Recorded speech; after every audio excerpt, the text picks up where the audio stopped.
We all seem to have a lot on our plate these days between work, the kids, the spouse, life. Are you finding yourself feeling burnout? Well, did you know it is a real thing and it has been classified as a syndrome? Jamie Vink, she is the CEO of the Sierra Tucson Group. She is here to explain. I am so excited we're doing this because it's such an important topic these days. When did burnout become recognized as a syndrome?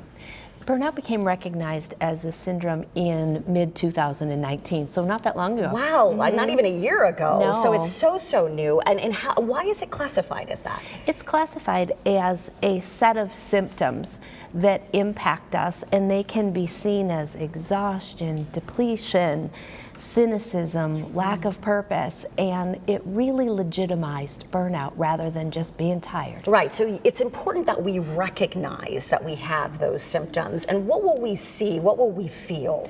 So what we'll see in ourselves and also in a loved one, perhaps not wanting to get up, being irritable, being on edge, and really losing our purpose, losing our why.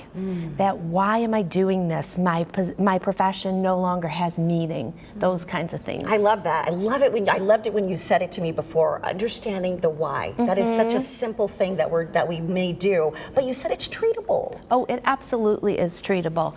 And the way that we look at it is mind, body, spirit.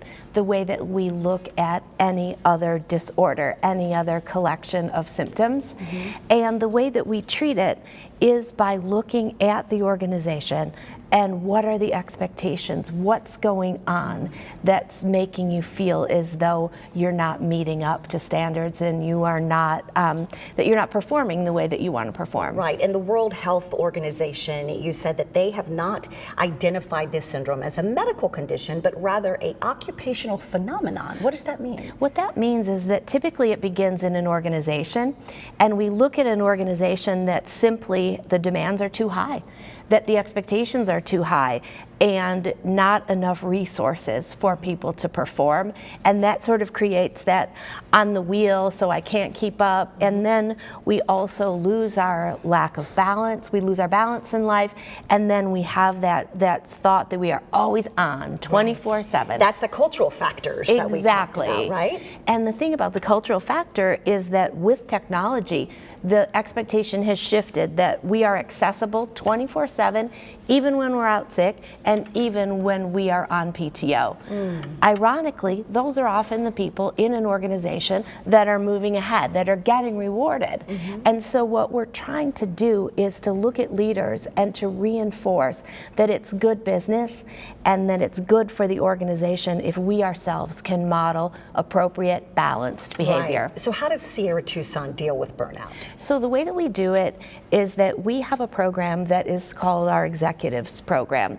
And we take the things that we know to be true in an integrated model of care to look at mind, body, spirit, and we look at relationships and really encourage positive coping and also encouraging relationship, connectedness, belongingness, that sort of thing. And you said there are dangers in not identifying burnout. There are very serious dangers. In addition to our relationship suffering, because we are irritable, we are vulnerable. We're vulnerable for negative coping strategies such as alcohol, drugs, depression, those kinds of things. And you offer outpatient treatments for that as well. We do, and regardless of where someone is in their burnout experience, we're here to help. All right, let's give you some information. If you need help, Sierra Tucson is available to you. They're located at 39580 South Lago del Oro Parkway. That is in Tucson. To book an appointment, please call 1-800-624-9001 or visit their website,